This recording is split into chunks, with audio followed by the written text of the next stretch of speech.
Bab 460. Setelah selesai berbicara, Garcia menutup panggilan itu. Tracy memegang ponsel itu dengan perasaan yang kacau, dia tidak tahu kenapa surat itu bisa ada di tangan Garcia, mungkin jebakan, mungkin juga tipuan, tapi tetap saja dia ingin mengetahui isi surat itu. Namun, setelah mengalami begitu banyak hal, Tracy sudah lebih waspada. Dia menghubungi nomor telepon Victor yang telah lama tidak dia hubungi. Dengan cepat, panggilan itu tersambung dan terdengar suara bersemangat Victor, Tracy. Victor, apa kamu masih menyimpan surat yang dikirim oleh ayahku untukmu itu? Tanya Tracy lugas. Masih, jawab Victor tanpa berpikir panjang, ada di rumahku yang di kota Bunaken, sekarang aku berada di Prancis. Kamu kenapa? Apa terjadi sesuatu? Aku akan segera kembali.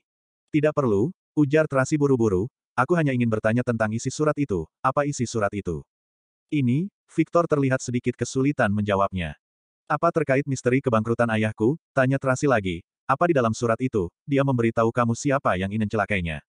Kenapa kamu bisa mengetahuinya? Ujar Victor tanpa sadar, setelah mengatakan itu, dia pun segera menghiburnya, masalah ini sudah berlalu, kamu tidak perlu berpikir sembarangan lagi. Paman juga berpesan padaku, agar tidak memberitahumu tentang masalah ini, dia tidak berharap kamu ikut terlibat. Aku mengerti. Tracy sangat memahami karakter Victor, bagaimanapun Tracy bertanya, Victor tidak akan mengatakan hal yang tidak ingin dia katakan. Kamu baik-baik saja? Tanya Victor cemas. Aku baik-baik saja, ujar Tracy berpura-pura santai, Garcia mengajakku makan siang. Benarkah? Kamu masih berhubungan dengan Garcia? Victor terdengar sangat senang, begini juga baik, kamu sama sekali tidak ada teman di sana. Kalau ada sesuatu, kamu bisa meminta bantuannya. Dia juga wanita, ini akan memudahkan kalian untuk berinteraksi. Ya, Tracy tersenyum tipis, aku sudah harus keluar, kami berjanji untuk bertemu di restoran Silver. Baik, nanti aku akan meneleponnya, memintanya untuk lebih menjagamu, ujar Victor gembira. Terima kasih, Victor. Setelah menutup panggilan, Tracy merapikan diri sebentar. Sekitar setengah jam kemudian, dia telah tiba di restoran Silver. Seluruh restoran ini sudah dipesan, tidak ada satupun pelanggan, maupun pelayan di sana. Hanya ada beberapa pengawal yang berjaga dengan wajah dingin dan tatapan dalam. Saat melangkah memasuki restoran ini, Tracy merasakan atmosfer yang berbahaya, tapi dia sama sekali tidak takut, karena dia memiliki Victor sebagai pelindungnya. Aku harus memanggilmu bodoh atau terlalu berani. Garcia duduk di tengah ruangan sambil menatap Tracy dengan dingin, padahal sudah tahu berbahaya, kamu masih berani datang. Kamu tidak bisa melakukan apapun terhadapku. Tracy memandang dingin ke arahnya, katakan, ada urusan apa kamu mencariku? Ada kalanya aku benar-benar tidak bisa mencebakmu, sindir Garcia sambil tersenyum dingin, dulu Alice memperlakukanmu seperti itu dan kamu masih membantunya. Apa kamu sungguh begitu baik? Kamu mencariku hanya untuk mengatakan ini, ujar Tracy balik bertanya, aku sudah memberitahu semuanya pada polisi, tidak ada yang perlu kita bicarakan lagi. Seharusnya kamu sangat paham bahwa keluarga Alice tidak bisa melawanku, ujar Garcia memperingatkan dengan dingin, aku sarankan kamu untuk tidak ikut campur. Kamu terlalu memandang tinggi diriku. Tracy tersenyum tipis, aku tidak berniat untuk ikut campur, aku hanya melaksanakan tanggung jawab seorang warga negara yang baik. Jadi, kamu sungguh ingin melawanku. Tatapan mata Garcia berubah menjadi dingin, seharusnya kamu sudah tahu akibatnya, kan? Aku sudah mengatakannya, aku tidak akan ikut campur, tegas Tracy sekali lagi, aku hanya akan memberitahu kepolisian kenyataan yang sebenarnya, aku tidak akan mengatakan yang tidak ku ketahui. Bagus. Garcia tersenyum dan tidak berbasa-basi lagi sambil memberi isyarat dengan tangannya. Kedua pengawal segera berjalan ke arah Tracy dengan agresif. Tracy hanya menatap ponsel Garcia dengan tenang. Bab 461. Ponsel Garcia pun berdering. Sun melihat nama yang tertera di layar, ekspresi wajahnya langsung berubah dan dia segera memberikan isyarat tangan. Kedua pengawal itu segera menghentikan langkah mereka. Kak, Garcia segera menjawab panggilan itu. Garcia, apa kamu sedang bersama Tracy? Tanya Victor. Garcia tertegun sejenak, dia mengangkat kepalanya dan menatap Tracy dengan tatapan dingin, tapi suaranya sangat lembut, dia yang memberi tahu kakak. Ya, Tracy bilang kamu mengajaknya makan, ujar Victor sambil tersenyum, sebelum pergi, kakak menyuruhmu untuk lebih menjaganya, kamu memang tidak pernah mengecewakan kakak. Tentu saja aku harus menjaga orang yang kakak sukai dengan baik. Senyum Garcia tampak sangat dingin, bagaimana? Apa cuaca di Prancis cerah? Garis vertikal. Lumayan. Garcia, aku tidak tenang karena, Tracy seorang diri di sana. Cobalah kamu lihat, apa kehidupan dan pekerjaannya ada kesulitan atau tidak, lebih banyaklah membantunya. Baik, aku mengerti. Berikan ponsel ini padanya, aku ingin berbicara sebentar dengannya, ujar Victor memberi perintah. Oh, Garcia menyerahkan ponsel itu pada Tracy. Tracy mendekat, saat menerima panggilan itu, dia langsung menyalakan pengeras suara, Victor. Tracy, kalian makan di mana? Saat berbicara dengan Tracy, suara Victor sangat lembut. Di restoran Silver, ujar Tracy dengan suara dalam, restoran yang sering didatangi Stanley. Oh, Victor tertegun sejenak, lalu bertanya lagi, ku dengar, dia bercerai. Sepertinya begitu. Tracy menatap ke arah Lee Garcia, ekspresi Garcia sangat tidak enak dilihat dan memberi isyarat pada Tracy agar tidak berbicara seni barangan. Aku juga dengar. Victor tidak jadi menyelesaikan kalimatnya, bukan apa-apa. Tracy, kamu jangan sungkan pada Garcia, dia adikku, juga adikmu. Jika membutuhkan sesuatu, kamu beritahu dia saja, dia akan membantumu. Benarkah, Garcia? Iya, Garcia segera menanggapi, bahkan masih sengaja menggoda, aku mana berani tidak. Mematuhi perkataan calon kakak iparku. Garcia, jangan sembarangin bicara. Victor langsung menegurnya, baiklah, aku tidak mencangkuk kalian makan lagi. Tracy, ponselku selalu aktif, ada apapun, teleponlah aku kapan saja. Oke, baik-baiklah di sana, jaga kesehatanmu. Setelah menjawabnya, Tracy mematikan panggilan itu dan menyerahkan ponsel pada Garcia. Kamu hebat juga. Garcia memelototinya dengan marah, beraninya menjadikan kakakku sebagai tameng. Kamu begitu berbahaya, tentu saja aku harus mencari orang untuk melindungiku, ujar Tracy dingin, Garcia, aku tidak pernah melukaimu, tapi kamu selalu menganggapku sebagai musuhmu. Kamu yang melakukan hal itu dengan Stanley, malah menyalahkanku dan membuat Alice mencelakaiku. Aku tidak membuat perhitungan tentang hal ini denganmu. Sekarang kamu masih ingin mengancamku. Kamu sungguh mengira aku mudah untuk ditindas. Tidak pernah melukaiku. Hehe, sepertinya kamu sudah melupakan segalanya. Garcia melototinya sambil menggertakkan gigi, surat cinta yang kutulis untuk Stanley waktu itu, dia malah menggunakan itu sebagai penyangga mejamu. Becekal cinta yang kusiapkan untuk Stanley, malah dia berikan untukmu dan kamu menggunakannya untuk memberi makan anjingmu. Aku mengorbankan segalanya untuk Stanley, tapi dia sama sekali tidak pernah menyadari keberadaanku dan memberikan seluruh perhatiannya padamu. Apa kamu tahu betapa sakit dan sedihnya aku? Apa ini bukan melukai? Kamu juga menyalahkanku untuk hal ini. Tracy sama sekali tidak bisa mengerti cara berpikir Garcia. Tentu saja, kalau tidak ada kamu, sejak awal Stanley hanya akan menyukaiku. Garcia sangat keras kepala, kamu telah menghancurkan cinta pertamaku. Tapi, Tuhan itu memang adil, tidak lama kemudian, keluargamu bermasalah. Aku melakukan segala hal untuk menyebarkan berita tentang kebangkrutan grup Smith di media, yang menyebabkan perlunangan kalian dibatalkan. Tapi, aku sama sekali tidak mengira kamu yang bodoh ini akan dikerjai oleh Alice, lalu Alice yang mendapatkan semua keuntungan ini. Aku telah menyimpan dendam ini selama 4 tahun, akhirnya aku mendapatkan kesempatan untuk memanfaatkanmu merusak pernikahan itu, lalu memanfaatkan Alice untuk mencari masalah denganmu, sekarang tujuanku telah tercapai, Stanley adalah milikku. Bab 462 Tracy tertegun. Ternyata kamu diam-diam telah melakukan begitu banyak hal, berita waktu itu juga kamu yang menyebarkannya. Benar, memang aku yang menyebarkannya. Garcia tidak berencana menutupinya lagi. Meski ayahmu sudah bangkrut, dia tetap berkuasa dan bisa menutupi cerita, sehingga keluarga Stanley tidak mengetahui hal ini, bahkan masih mengira bisa menikahkan kalian dengan tujuan, semakin memperkuat kekuatan keluarga kalian. Begitu berita itu tersebar, mereka segera menyesali hal ini. Benar saja, Stanley juga tidak begitu mencintaimu dan segera melepaskanmu. Karena ulah Alice dan ibunya, kamu kehilangan segalanya. Aku sangat senang melihat lampang bodohmu waktu itu, sayangnya aku terlambat selangkah dan membiarkan Alice mendapatkan keuntungannya. Kamu sungguh tidak tahu malu. Tracy menggerakkan giginya, sekarang kamu sudah bersama Stanley, untuk apa masih melakukan hal begitu kejam? Kalau Alice bersalah padamu, kamu hanya perlu memberinya pelajaran, kenapa melakukan hal yang begitu kejam? Hei, kamu jangan bicara sembarangan. Natlah suara Garcia berubah, aku tidak pernah melakukan hal yang melanggar hukum. Meski ingin menjadi pahlawan, kamu juga harus punya bukti. Aku hanya ingin mengingatkanmu, yang berurusan denganku tidak akan berakhir baik. Aku malah merasa orang yang melakukan kejahatan tidak akan berakhir baik. Setelah mengatakan ini, Tracy segera beranjak pergi.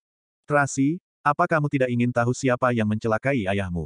Tiba-tiba, Garcia yang ada di belakangnya mengatakan kalimat ini. Tracy menghentikan langkahnya, tapi tidak menoleh. Aku tidak merasa kata-katamu bisa dipercaya. Kamu juga bukan orang bodoh, memangnya kamu tidak bisa memutuskan apakah bisa dipercaya atau tidak. Garcia mengeluarkan sepucuk surat, ini surat yang ditulis ayahmu untuk kakakku, aku sudah menyalinnya, seharusnya kamu mengenali tulisan ayahmu, kan? Tracy melihat surat itu, dia ragu sejenak, tapi tetap berbalik dan berjalan mendekat. Saat tangan Tracy hampir menggapai surat itu, Garcia menarik surat itu kembali, lalu tersenyum dingin sambil menaikkan alisnya, apa yang akan kudapatkan kalau aku memberikan surat ini padamu? Apa yang kamu inginkan? Tanya Tracy dingin. Mulai sekarang, aku ingin kamu tidak bertemu Stanley lagi, ujar Garcia memberi perintah dengan angkuh, meski dia yang mencarimu, kamu juga harus menghindarinya. Meski kamu tidak mengatakan hal ini, aku juga tidak ingin bertemu dengannya. Ekspresi Tracy terlihat meremehkan. Juga, Garcia masih tetap memberi perintah, tidak boleh bersama kakakku. Aku tidak memiliki niat ini. Tracy memahami pemikiran Garcia, sekarang keluarga mereka bisa berdiri stabil dalam dunia bisnis, karena bergantung pada hubungan mereka dengan Victor, jadi keluarga mereka sangat berhati-hati dalam menjaga hubungan ini. Jika suatu hari nanti Tracy sungguh bersama dengan Victor, maka ini sudah pasti adalah ancaman bagi Garcia. Jadi, tentu saja Garcia harus menghindari terjadinya hal ini. Ingat perkataan yang kamu katakan ini. Garcia menyerahkan surat itu pada Tracy, aku masih mengetahui rahasiamu yang lainnya, kalau kamu berani menipuku, aku masih punya cara untuk membuat perhitungan denganmu. Rahasia apa? Tracy mengernyitkan keningnya. Kamu akan tahu ketika saatnya tiba. Garcia mencibir sambil tertawa dingin, nasibmu baik, ada kakakku yang melindungimu, juga ada Daniel yang selalu menjadi sandaranmu. Jadi, aku tidak bisa melakukan apapun padamu saat ini, tapi kamu jangan mencari masalah denganku. Kata-kata Garcia memiliki maksud yang dalam, seperti sudah yakin menang dan sungguh menggenggam kelemahan Tracy. Tracy sama sekali tidak terpikirkan, dia masih memiliki kelemahan apa yang diketahui oleh Garcia. Tapi, dia tidak perlu memikirkannya, karena dia sama sekali tidak perlu berinteraksi dengan orang berbahaya dan kejam seperti ini. Hanya perlu menjauhinya saja. Saat In melihat Tracy yang berjalan menjauh, tampak senyum dingin yang suram dalam sorot mata Garcia. Pengawal di samping bertanya tidak mengerti, Nona Garcia, untuk apa Anda memberikan surat itu padanya? Bukankah akan lebih baik kalau membiarkannya bersama dengan pembunuh ayahnya? Kamu tidak mengerti, ujar Garcia ketus. Kalau Tracy mempublikasikan hubungannya dengan Daniel, maka pancariannya padaku akan semakin besar. Bab 463 Tracy pergi terburu-buru dengan membawa surat itu. Sesampainya di rumah, dia sudah tidak sabar untuk membuka dan membaca surat itu. Victor, apa kabar? Setelah ragu beberapa waktu, Paman baru memutuskan menuliskan surat ini untukmu. Selain kamu, Paman tidak bisa mencinukan orang lebih baik yang bisa menjaga Tracy, jadi Paman hanya bisa meminta tolong padamu. Dunia bisnis sebagai perang, yang lemah liannya akan dihabisi oleh yang kuat, benar-benar kejam. Juga karena hal ini, Paman tidak ingin Tracy ikut terlibat di dalamnya. Paman ingin dia tetap menjalani kehidupannya dengan polos, bahagia dan indah, sayangnya Paman sudah tidak bisa menjaganya lagi. Selama ini, Paman selalu menyukaimu karena kesederhanaan dan kelulusanmu, sayangnya perasaan tidak bisa dipaksakan, seperti dia yang telah memilih Stanley, meski Paman tahu ini keputusan yang salah, sebagai ayahnya, Paman tetap tidak bisa menghentikan hal ini. Bagaimanapun hanya diri sendiri yang bisa menjalani dan melanjutkan perjalanan kehidupan, baru bisa mengetahui arah yang tepat. Paman tahu akan sangat egois mengajukan permintaan ini padamu, tapi Paman sudah tidak punya pilihan lain, hanya bisa menebalkan muka untuk memohon padamu membantu Paman menjaga Tracy. Agar bisa menolongnya saat dia menemui bahaya dan kesulitan. Dia satu-satunya hal yang tidak bisa Paman lepaskan. Paman takut saat Paman sudah tidak ada, akan ada orang yang menindas dan melukainya, terutama musuh Paman, grup Wallens. Semoga dendam generasi sebelumnya bisa berakhir dengan kematian Paman dan tidak perlu melibatkan generasi selanjutnya. Jadi, saat kamu melihat surat ini, seharusnya Paman sudah tidak ada lagi di dunia ini. Tidak ada yang mencelakai Paman, Paman sendiri yang memutuskan untuk memilih jalan ini. Hanya dengan begini, baru bisa menyelamatkan Tracy. Victor, bantu Paman menjaga Tracy, usahakan agar dia menjauhi keluarga Wallens dan menjalani kehidupan yang sederhana. Paman akan membayar utang ini di kehidupan selanjutnya. Tracy sangat terkejut saat membaca surat ini, Victor pernah berkali-kali memperingatkannya agar menjauhi keluarga Wallens, tapi dia sama sekali tidak menggubris hal ini. Jika diingat-ingat lagi, Victor selalu bersikap waspada dan tidak bersahabat pada Daniel, bahkan menimbulkan banyak salah paham karena ini. Awalnya Tracy mengira karena Victor cemburu, sekarang dia baru menyadari, ternyata sejak awal sudah ada penyebabnya. Ternyata keluarga Wallens adalah musuh ayahnya. Di dalam surat, ayahnya juga membahas tentang dendam dua generasi. Bahkan mengatakan, dengan kematian ayahnya, Tracy baru bisa selamat. Sebenarnya apa yang terjadi? Tracy merasai jantungnya diremas hingga kesulitan bernapas, dia memegang dadanya dari berusaha menenangkan dirinya. Dia berusaha untuk menganalisis masalah ini dengan logikanya, takutnya masalah ini tidak sesederhana masalah bisnis saja, tapi melibatkan dendam generasi sebelumnya. Jika begitu, sebenarnya ada dendam apa antara keluarga mereka dan keluarga Wallens? Kenapa Daniel tidak pernah membahasnya? Apakah dia juga tidak mengetahuinya? Tracy meremas surat itu dengan kuat, perasaannya masih tidak bisa tenang. Setelah berpikir lama, dia memutuskan untuk menunggu Daniel kembali dan bertanya dengan jelas padanya.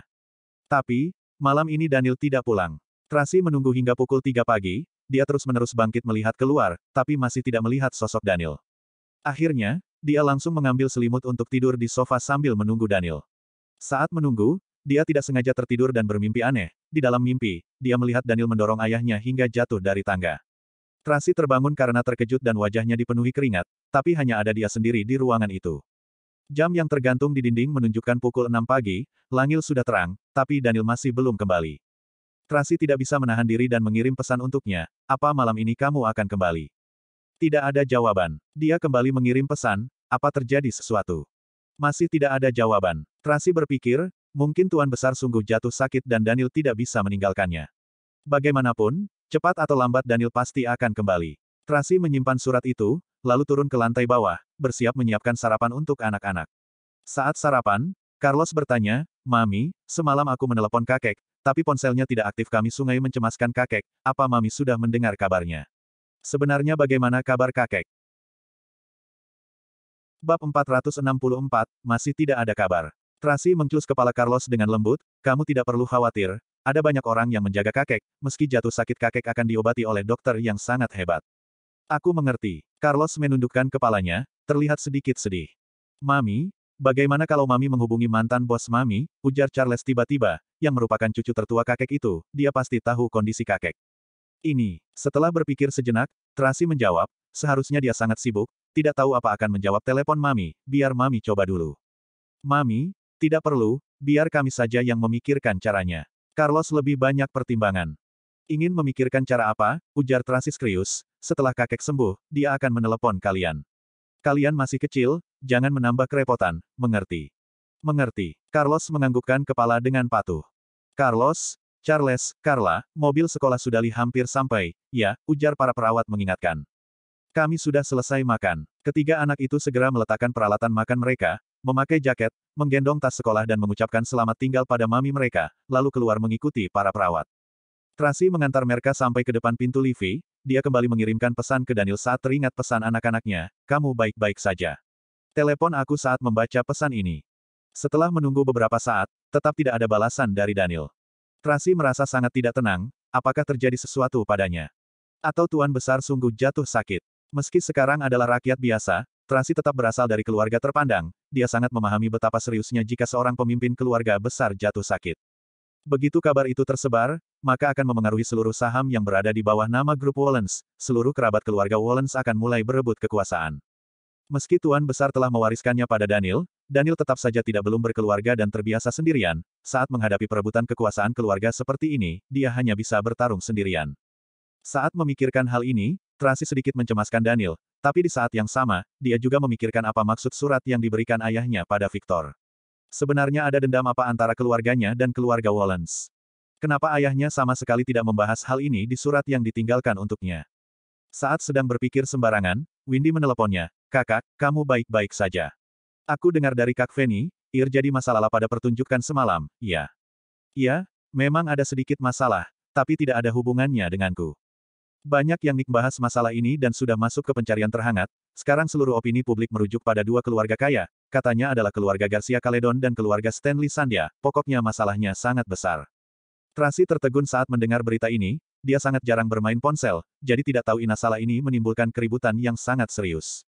Dia segera membuka internet untuk mencari tahu, benar saja, Alice pergi ke perjamuan untuk mencari Stanley dan dipermalukan di depan umum oleh Garcia, dan kabar tentang pemerkosaannya pun terbongkar dan diberitakan.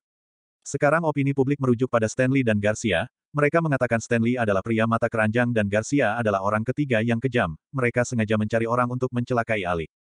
Bahkan, berita itu masih mengorek kejadian beberapa bulan yang lalu, ketika Stanley melakukan perbuatan mesum di dalam mobil. Saat itu, semua orang mengira wanita itu adalah sekretaris grup Skywell, sekurang baru ketahuan, wanita itu ternyata Garcia. Beberapa berita ini merujuk pada Stanley dan Garcia, membongkar banyak detail, bahkan memberikan banyak bukui, sepertinya seluruh warganet membela Alice dan menyalahkan Stanley dan Garcia. Begitu melihat metode yang familiar ini, sudah dapat diketahui ini adalah ulah Beatrice. Karena tahu dirinya udah bisa mengatasi Garcia dan Stanley, maka dia menggunakan media untuk menekan mereka dan ingin mendapatkan keadilan untuk Alice. Alice sudah dicelakai seperti ini, hingga seluruh hidupnya hancur berantakan, mana mungkin Beatrice bisa melepaskan mereka. Tentu saja, seorang ibu juga membutuhkan keberanian yang besar agar bisa membongkar pemerkosaan putrinya kepada pihak luar. Bab 465 Beatrice mungkin menjadi gila karena tidak bisa menerima tekanan ini, Alik dicelakai hingga jadi seperti ini, sedangkan dia tidak bisa melakukan apa-pun pada Garcia dan Stanley, jadi dia hanya bisa menggunakan cara ini dan hancur bersama mereka. Lagi pula, kondisi mental Alice sudah tidak normal dan tidak bisa melihat berita lagi. Tracy rasa suasana hatinya sangat berat saat memikirkan hal ini, jika sungguh Garcia yang melakukan hal ini, maka Garcia sungguh terlalu kejam dan tindakan Beatrix ingin mencari keadilan untuk anaknya ini bisa dimaklumi. Hanya saja, menurut Tracy, Beatrice tidak akan bisa mengalahkan Garcia. Meski Beatrice cerdas, kondisi keuangan keluarganya juga sudah memburuk, Garcia bisa menghabisinya tanpa harus mengeluarkan banyak tenaga. Jika Beatrice terus melakukan hal ini, takutnya Garcia akan melakukan sesuatu padanya. Kakak, apakah kamu mendengarku? Suara teriakan Windy terdengar dan menghentikan pemikiran Tracy. Ya, Tracy menarik kembali fokusnya, hari ini, aku akan pergi mengantar pakaian Kak Fanny. Dia menyuruhku memberitahumu, tidak perlu mengantarnya lagi, ujar Windy dengan nada serius. Kak Fanny bilang, kamu adalah saksi mata, selain itu kamu juga mengenal korban dan pelakunya. Setelah kejadian ini, pasti ada banyak orang yang ingin mencari tahu masalahnya darimu dan masalah ini akan semakin rumit, dia juga bilang. Apa yang dia katakan? Dia juga bilang, sebelum masalah ini selesai, dia tidak akan mempekerjakanmu lagi. Dia juga memintaku mengambil pakaiannya darimu, lalu mengantarkan untuknya, ujar Windy dengan suara lemah. Aku sudah berusaha membujuk Kak Fanny, tapi dia tidak menggubrisnya, katanya tidak ingin menimbulkan masalah. Aku mengerti, juga bisa memahaminya. Tracy tersenyum kecut, begini saja, kalau kamu ada waktu luang, datanglah ke rumahku, aku akan memberi pakaiannya padamu, bantulah aku memberikan itu padanya. Sekarang aku datang mencarimu saja. Kamu jangan cemas, aku akan memikirkan cara untukmu, mungkin saja bisa menemukan pekerjaan lainnya. Baik, terima kasih. Tracy mematikan panggilan itu dan membuka ponselnya untuk melihat berita. Sekarang semua orang TS telah mengetahui masalah ini, jelas Beatrice telah mempertaruhkan segalanya, dia ingin mempermalukan Garcia dan Stanley meski harus mengorbankan seluruh hartanya. Tracy turut iba di dalam hatinya, tapi dia tidak bisa melakukan apapun, bersambung.